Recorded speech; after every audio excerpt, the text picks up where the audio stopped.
With the 2001 federal election fast approaching, the global resources of the Chaser media empire has swung into action. Our first target, the Aston by-election in mid-July.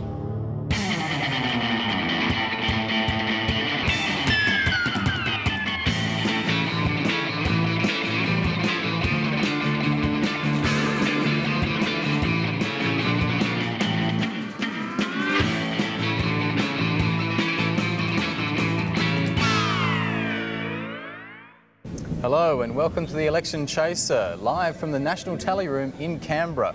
I'm Craig Rucastle and I'm joined as always by our election analyst Julian Morrow and our political commentator Chris Taylor. Thanks Craig. Over the next few weeks our team will take you behind the scenes of this election to give you information you don't need to vote for people you don't want. On tonight's show we start with the Prime Minister. When did I vote? We offer opposition leader Kim Beazley group sex. This is a wild campaign. And Channel 7's Glenn Milne is not amused. We find out why. Well, it's been just 4 weeks since the Aston by-election and only 4 months to go now until the federal election. The tally room here is all set to go, so let's have a look at some results, starting with Aston. Julian, can we bring up some figures there, please? Sorry, I'll just close that. Yeah, this is the Aston result. And with 100% of the vote counted, I'm calling Aston for the Liberals. No, I wouldn't be prepared to concede that on those figures. Well, let's have a look at some other figures then. Some other seats, Julian? No. No other seats? No. Well, let's take a look at Aston. Julian, what does this mean? OK, well, here's the Aston result now. And if the Liberals repeated that performance nationally, this is how it'd look. Food for thought there. What do you make of that, Chris? Yeah, well, certainly some very encouraging signs there for the coalition. Yeah, well, clearly on those figures it's going to be a big task for Kim Beazley.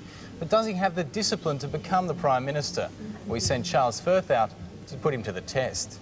The Chaser ticker test. Subject, Kim Beazley. Weakness, food.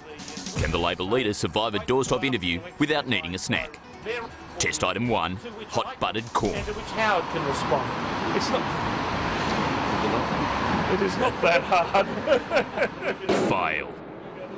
Test item 2, a delicious drumstick. Fail. Test item 3, wholesome French bread. Initial resistance, but what about if we add dip? Fail. The ticker test results speak for themselves. Result, no ticker. Kim Beazley, how can he control the country when he can't control himself? All you got to do is smoke daily. I'm only smoking here because I'm having a drink and I can't go 4 or 5 hours without a smoke.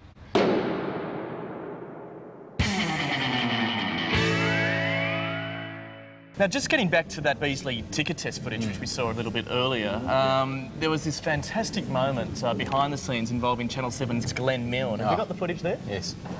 Here we are. Now, there is Glenn Milne wearing that enormous overcoat, even though it's about 20 degrees down at Aston. He's dressed for Washington. Now, he starts by asking Charles a question. Who are you? Well, we're from the Chaser. That is a fairly common reaction, it has to be said. Yeah. And then Charles starts pursuing him here. He starts asking him, you know, how his career's going, who he's interviewed. Has he broken his story since Threadbow? Whether he... I think it was his enormous ego which caused the landslide. Anyway, then right at the end here, this is beautiful, he starts walking towards us and lets us know exactly what he thinks. Ooh! Yeah. Well, we were so perplexed by Glenn Milne's behaviour that we've decided to start a competition which we've called What's Up Glenn Milne's Arse? If you have any suggestions as to what might be up Glenn Milne's arse... And remember, there may be more than one thing.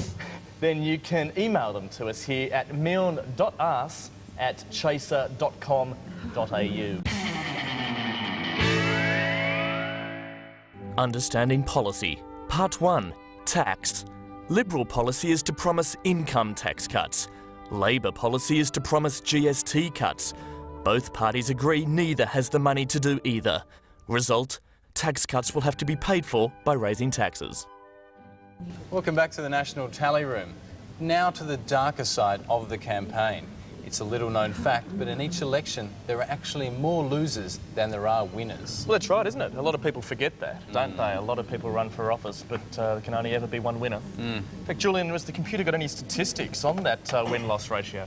Yes, Chris. I've done an analysis of elections since 1901, and if you look at the number of losers, you'll see that the number of winners is much smaller. Yes, well, to join us and help with this problem is another member of the Chaser team, Chaz Licciardello, something of an expert on losers. Yeah, but I don't like to call them losers, Craig. I prefer to think of them as electorally unsuccessful. Now, Chaz, you were down in Aston with the rest of us on election night as some of those results were starting to trickle in.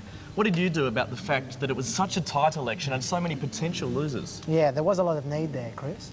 And that's why I tried to break the news to the candidates about their setback in a gentler, more compassionate way. Hi, I'm the Losergram. How are ya? I know I'm pretty early, but who are we kidding, okay? Now I got a song. At first I was afraid, I was petrified, thinking you could never win with Beasley on your side. It's paid for advance. We got Crest Fest. I'm the Losergram.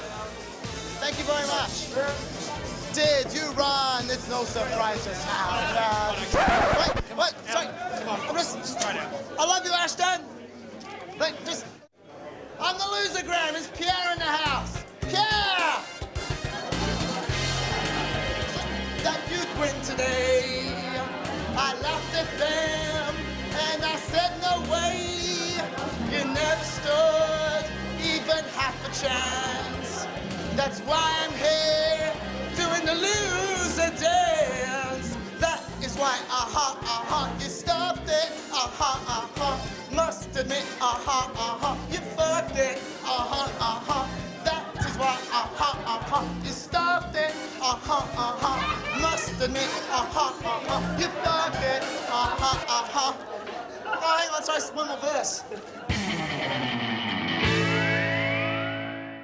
I really can't speak. I'm really trying to speak.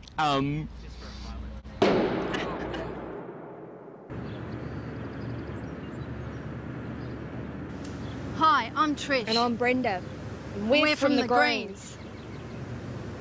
Let us tell you what we stand for. At the Greens, we stand for forests, trees, and miscellaneous shrubbery.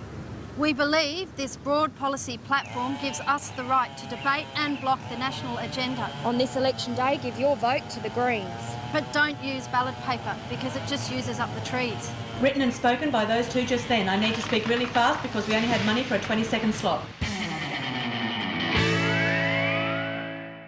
Back in the National Tally Room in Canberra on this very important night. Now, one of the things that really shocked me down at Aston was when the Prime Minister let himself be interviewed by political journalist Denise Drysdale. Yeah, also known as Ding Dong. I also saw that very interview. I know what you're talking about. And I was sitting there watching it at home thinking, why would Howard's Minders put him on Denise? I mean, isn't their whole job to set him up on lightweight programs so he looks good? Well, that was suicide. I mean, it's such a risky program to go on. She's brought down governments on that show. She brought down Whitlam. And I mean, I think she was the reason Houston didn't get up as well. That's true. I mean, it was quite amazing, and no doubt they were regretting it when Denise grilled the Prime Minister. Oh, have you got a cat that's 13? Yes. I've got Fluffy Bum, she's 9, and Patchy's 16. Honeycomb's a veteran. It was with Fluffy. So where does she live, in Canberra? Or... In Kirribilli. Oh. Could I bring my cats up to visit Honeycomb? They'd love it up